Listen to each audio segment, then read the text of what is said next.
Terima kasih Anda masih bersama kami, masih bersama saya Sofi Syarif di Sapa Indonesia Malam. Pak Awi, saya paham bahwa Pak Awi punya keterbatasan untuk menyampaikan karena penyelidikan masih terus berjalan, pemeriksaan juga masih terus berjalan, sedang diupayakan untuk mencari keterkaitan antara orang-orang yang ditangkap, katanya di 27 Polda. Tapi sejauh ini apa sih yang sebenarnya ingin ditarget oleh kepolisian? Apakah ingin menemukan adanya keterkaitan satu sama lain? Karena tadi menurut Anda bisa serempak begitu, atau ada yang lain, Pak Awi? Yang jelas, Polri apapun kan menciptakan situasi kondisi negara kita itu aman dan damai. Dari awal sebenarnya kita juga sudah berharap, dari mulai Bapak Kapolri sudah mengeluarkan arahan, kita sudah mengantisipasi, kita sudah disampaikan di sana tidak mengizinkan demo, ini masa pandemi, dan selama ini selalu kita sampaikan dalam demo-demo yang besar sedemikian rupa biasanya memang selalu ditunggangi oleh orang-orang oknum-oknum yang tidak bertanggung jawab. Ya. Dalam pelaksanaan demo pun kita juga sudah mengkanalisasi untuk melaksanakan demo di daerah masing-masing dan kita lakukan penyekatan sehingga tidak masuk semua ke ibu kota. Dan bahkan kita juga sudah mendatangkan BKO Brimob Nusantara dari wilayah Sumatera, wilayah Kalimantan, termasuk Bali untuk di BKO-kan di Polda DKI dan Polda Jawa Barat ya, Polda Jabar. Dari situlah pada intinya kita ingin menciptakan situasi keamanan yang kondusif. Dari kejadian-kejadian itu sehingga terjadi chaos, tentunya tugas kita lah yang selanjutnya untuk mengungkap pelaku-pelaku kerusuhan tersebut. Dari apa-apa yang kita sudah lakukan penangkapan, tentunya itulah mulai dari pintu masuk kita untuk mencari pelaku-pelaku itu, apa ada yang menyuruh, siapa aktornya, tentunya semua mesti berproses. Pak Muradi, kerusuhan kemarin kalau Anda menilai apakah ada pola yang sama atau jangan-jangan berbeda dengan peristiwa serupa terjadi tahun lalu ketika waktu itu ada, tadi sudah disinggung oleh Pak Nasir Jamil, protes terkait revisi Undang-Undang KPK dan juga RKUHP?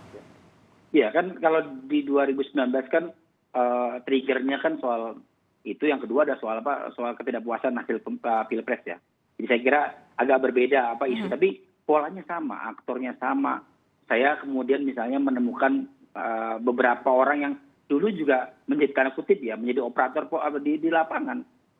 Saya berkali lagi, ini apa lagi bro? Ya gitu, jawabannya adalah ya sudah, memang ini adalah bagian penting dari pola dan polanya mirip itu. Tidak ada yang berbeda sama sekali. Dia melibatkan pelajar, melibatkan pengangguran tadi, Mas Awi, melibatkan juga misalnya orang-orang kemudian punya problem dengan negara. Katakanlah misalnya saya nyebut berkali-kali teman-teman anarko dan antifa tadi gitu. Nah, menurut Anda ini yang memanfaatkan kelompok-kelompok tadi yang memang bukan masa asli pengunjuk rasa, buruh dan juga mahasiswa, yang memanfaatkan ini menurut Anda apa kepentingannya, politiskah atau yang lain? Saya kira ada dua tuh ya. Pertama, mohon maaf Bang Nasir ya, saya katakan bahwa pilkada 2020 itu rumit. Jadi kalau kemudian tidak memanfaatkan ini di luar yang lain, mungkin nanti bisa debat ya. Itu kemudian ada partai yang kemudian secara prinsipil memang punya kecenderungan kemudian tanda kutip ya terlibat involve selama 3 hari terakhir. Katakanlah target pertama adalah ya tadi pilkada 2020 9 Desember. Saya kira saya tidak tahu di Aceh, tapi di Jawa Barat, di Kabupaten Bandung sudah bersebar tuh. Jangan memilih paslon yang mendukung undang-undang Cipta Kerja. Itu sudah kemana-mana, itu poin pertama ya. Mohon maaf ini. Yang kedua adalah ini bicara soal pertarungan di elit ya.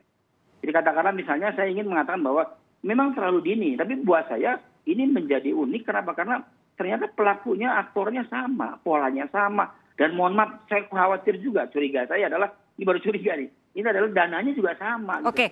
Pak Muradi begini, kalau kemudian ada kecurigaan ke arah sana, bolehkah kalau kemudian saya juga curiga ada yang menunggangi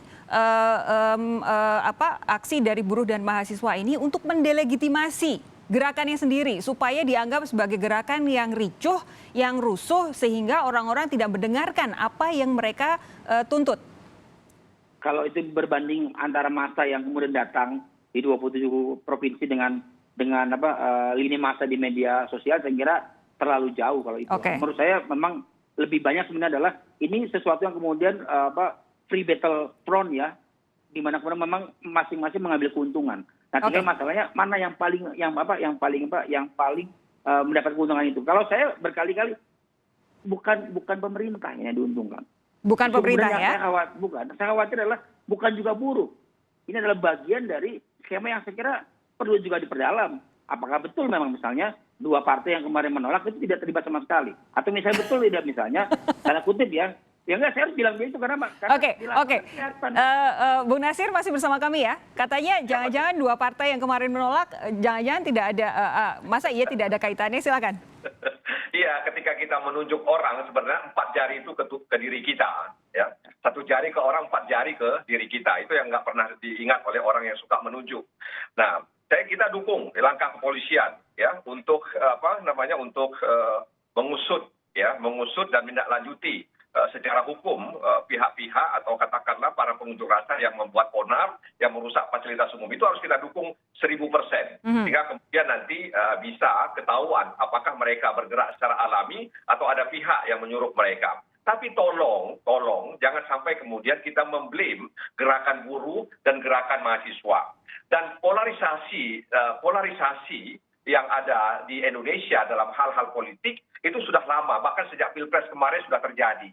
Dan inilah yang kemudian tidak dilakukan oleh Presiden Jokowi, bagaimana melakukan rekonsiliasi. Lalu kemudian kalau ada peristiwa politik di DPR, lalu kemudian masyarakat mengambil kesimpulan, apa kemudian kita salahkan partai politik? Ya, masa sekarang kan nggak bodoh, mereka kan cerdas, ya. Jadi mereka mengambil kesimpulan, lalu membuat kemudian berbagai macam pernyataan. Jadi janganlah kemudian dikait-kaitkan dengan partai politik dan sebagainya. Jadi partai politik itu memperjuangkan pendapatnya. Kalau kami PKS misalnya, itu sejak Februari sudah mengingatkan pada legislasi, ya, agar cipta kerja ini ditunda. Ya, jangan dibahas karena situasi pandemi. Kita mau fokus bagaimana membantu pemerintah mengatasi bencana non alam ini. Bagaimana memulihkan ekonomi nasional. Ya, tapi kemudian kan keretanya jalan terus. Ya, kereta jalan terus di tengah. Kemudian kita melihat ya ada hal-hal prosedural yang tidak diindahkan. Belum lagi hal-hal yang sifatnya materi. Nah, karena itu sekali lagi kami minta tolong jangan kemudian gerakan buruh itu kemudian kita tunjuk ada yang tunggangi dan lain sebagainya. Jangan kemudian kita tunjuk gerakan mahasiswa ada yang tunggangi dan sebagainya. Pak Awi begini, Pak Presiden hari ini tadi mengeluarkan pernyataan terkait dengan kerusuhan kemarin akibat penolakan Undang-Undang Cipta Kerja, katanya karena banyak disinformasi yang disampaikan ke publik terkait substansi dan Undang-Undang Cipta Kerja. Nah, Anda tadi di berita pengantar Pak Argo sudah menggelar konferensi pers, ada yang sudah ditangkap. Tapi begini, yang jadi pertanyaan saya, ketika orang yang ditangkap ini dianggap menyebarkan hoax karena menyebarkan berita tidak benar tentang substansi Undang-Undang Cipta Kerja, dari mana polisi tahu bahwa itu hoax? Karena sampai dengan saat ini draftnya saja yang final belum ada. Masyarakat belum bisa mengakses, di dpr.go.id belum ada, sebagian anggota DPR bahkan belum pegang. Nah, yang jadi pegangan dari kepolisian untuk menilai bahwa pernyataan itu, unggahan itu adalah hoax dari mana, Pak Awi? Ya, semuanya berdasarkan undang-undang Cipta Kerja atau Omnibus Law sendiri itu. Jadi kita di sana memang ada pasal-pasal yang memang. Iya, tapi kan draftnya belum ada. Bagaimana polisi menentukan bahwa itu hoax? Kita punya dasar itu, sehingga kita bisa menentukan itu bahwasanya hoax karena memang ada pasal-pasal yang ada betul, namun dipelesetkan, diputarbalikkan faktanya. Pertanyaan saya, kalau polisi punya dasarnya yang mana, Pak? Saat ini terdiri dari ada 2 draft yang beredar, satu 1028 halaman, satu 905 halaman. Yang mana yang digunakan polisi? Ya, tentunya kami kan tidak bisa sampaikan di sini karena memang kita juga tidak pegang draftnya. Tapi Dek, berdasarkan itulah fakta-fakta hukum yang tentunya itu menjadikan hoax. Oke, ini masih jadi pertanyaan besar saya karena sampai dengan saat ini publik belum bisa mengakses draftnya.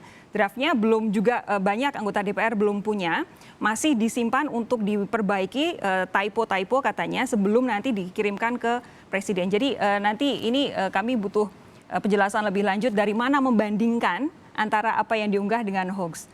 Baik, terima kasih Pak Awi, terima kasih Bung Nasir Jamil, dan juga terima kasih Pak Muradi sudah bergabung bersama kami malam hari ini di Sapa Indonesia Malam. Selamat malam, sehat semuanya.